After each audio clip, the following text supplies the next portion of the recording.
तुम्हारे लक्ष्य के अतिरिक्त कहीं दूसरी जगह यदि तुम्हारा ध्यान है तो वही तुम्हारे लिए परम शत्रु है।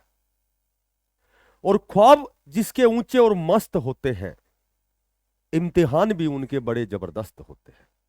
नमस्कार प्यारे बच्चों, सभी बच्चों के आज हरियाणा दिवस की हार्दिक शुभकामनाएं।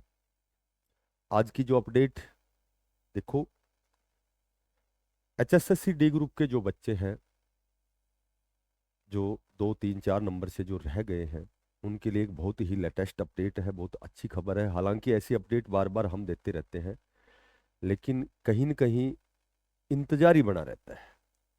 ठीक है, क्योंकि जैसा कि पहले भी मैंने आपको कई बार बताया है कि लगभग 5,000 5,500 जो पद हैं अब भी रिक्त हैं। एचएसएससी डी ग्रुप की जो पुरानी भर्ती है, 2023 की भर्ती है, जिसमें बार बार सीटें वैकेंट हैं, बार बार रिपीटेशन हो रहा है, बार बार ऐसे बच्चे हैं जो नॉन ज्वाइनिंग हैं, जो ज्वाइन नहीं कर रहे हैं क्योंकि वो दूसरे प्रकार के डिपार्टमेंट में चले गए हैं। तो कल का जो अखबार है उसमें एक डाटा निकल के आया है कि भाई कितने बच्चों की अभी वेटिंग लिस्ट आने वाली है। क्योंकि ये भी सभी को पता है कि रिपीटेशन का एक केस चला हुआ है कोर्ट में।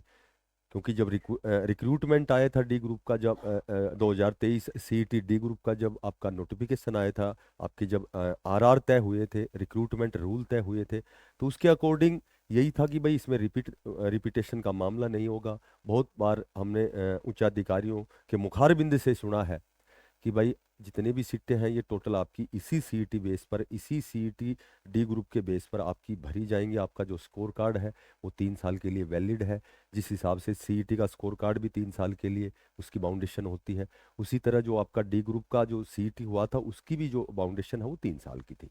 ठीक है, तो चूंकि 2023 से 2026 तक तो अभी तो विद इन पीरियड है, 3 साल के अंतराल में ही है। तो ऐसा कई बार भी ऐसा कमिटमेंट किया गया था हमारे माननीय सीएम द्वारा, माननीय चेयरमैन साहब द्वारा कि भाई आपकी जो सीटें हैं वो पूरी इसी सीटी बेस पर फिलअप होंगी। और बार बार ये कहा गया था, बार बार बच्चों को आश्वस्त किया गया था कि आपकी सीटें वैकेंट नहीं रहेंगी। तो अभी एक डाटा निकल के आया है। देखो, ये तो श्योर एंड सर्टेन मैंने आपको बताया था, आपकी वेटिंग लिस्ट तो आनी है, नो डाउट, निसंदेह आपकी जो डी ग्रुप की वेटिंग है वो तो आनी है। लेकिन वो डाटा 5,000 प्लस का है या 5,500 का है। ठीक है, अभी नवंबर में शायद एक डेट है उसकी रिपीटेशन की, जो कोर्ट में केस चला हुआ है। ठीक है, तो अब चूंकि ये तो पहले से भी हमें पता है कि भाई 4,500 5,000 5,500 सीटें वैकेंट हैं।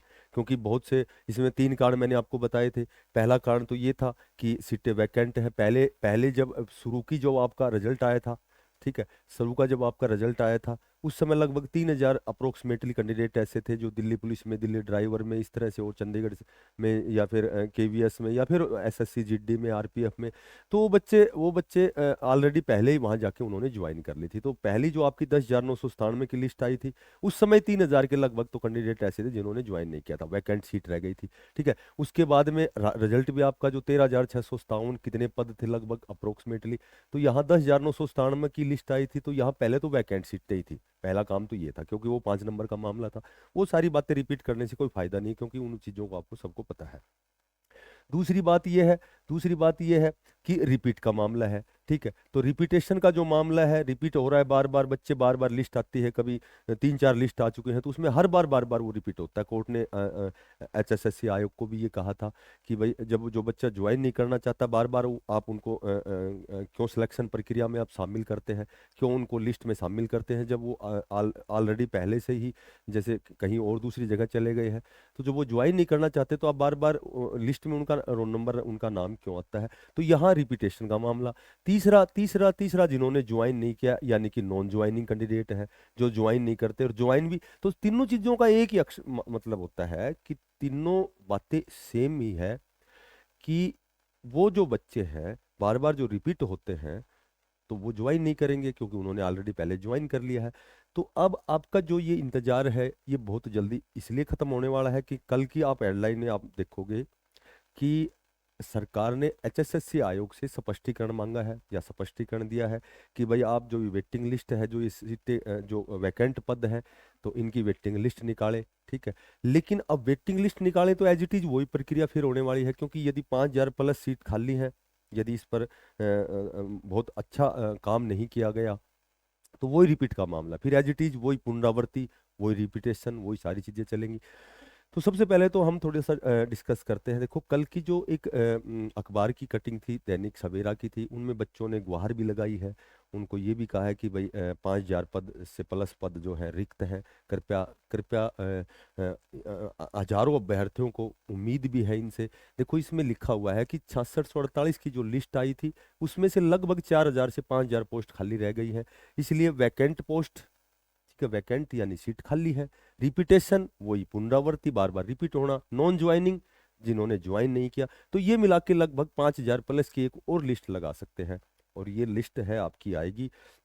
देखो ये हो सकता है कि ये रिपीट का जो केस चला हुआ है कोर्ट में, नवंबर की कोई डेट है, मुझे ठीक से ध्यान नहीं है, तो संभवतः वो उस दिन आपकी जो ये उसका वही डिस्पोज ऑफ होगा, वही बच्चों के हित में जो फैसला आएगा। तो आपकी लिस्ट तो लगनी है 100%। लेकिन इसके साथ एक और थोड़ा सा ध्यान देना होगा। माननीय चेयरमैन साहब से निवेदन है, एचएसएससी आयोग से निवेदन है कि या तो आपके लिए पोर्टल खुलना चाहिए। देखो आपके लिए यदि पोर्टल खुलता है यस नो का पोर्टल, तो जाहिर सी बात है कि यस तो केवल वो करेंगे जो इंतजार कर रहे हैं, वेट कर रहे हैं। नो नो करो या ना करो, इससे कोई फर्क नहीं पड़ने वाला। नो यदि जिसने यस नहीं किया तो उसको तो नो ही माना जाएगा, ठीक है। तो नो का मतलब ये है कि वो कहीं और अपर लेवल पे चले गए हैं। और यस वो करेंगे जो रिक्वायरमेंट, जिनको रिक्वायरमेंट है, जो बहुत लंबे समय से इंतजार कर रहे हैं। हालांकि वो तैयार भी कर रहे हैं, सीईटी का उन्होंने एग्जाम भी दिया है और भी दूसरे प्रकार के एग्जाम की तैयारी कर रहे हैं। लेकिन जब यहाँ वो 1 2 3 नंबर से रह गए हैं तो कहीं ना कहीं उनका सिलेक्शन श्योर एंड सर्टेन है।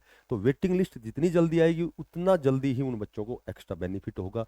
दूसरी बात यह है, देखो एक जॉब होने के बाद क्या होता है कि आदमी अपने लक्ष्य को जो भी उसने निर्धारित उसका लक्ष्य है उस दिशा में वो और अच्छा प्रयास करेगा।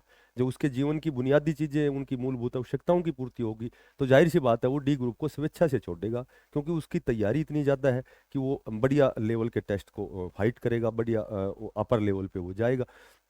तो इसलिए वो वेट कर रहे हैं कि कहीं ना कहीं हमें एक बार नौकरी तो मिले, ताकि हम अपना और प्रयास थोड़ा सा और बढ़ाएं, थोड़ा सा इंक्रीज करें, थोड़ा सा टाइम्स में बढ़ाएं।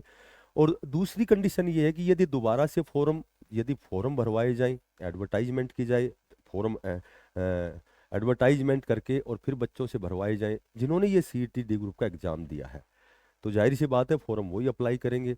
वो तो करेंगे नहीं जो जो ज्वाइन नहीं कर रहे बार बार, वो तो करेंगे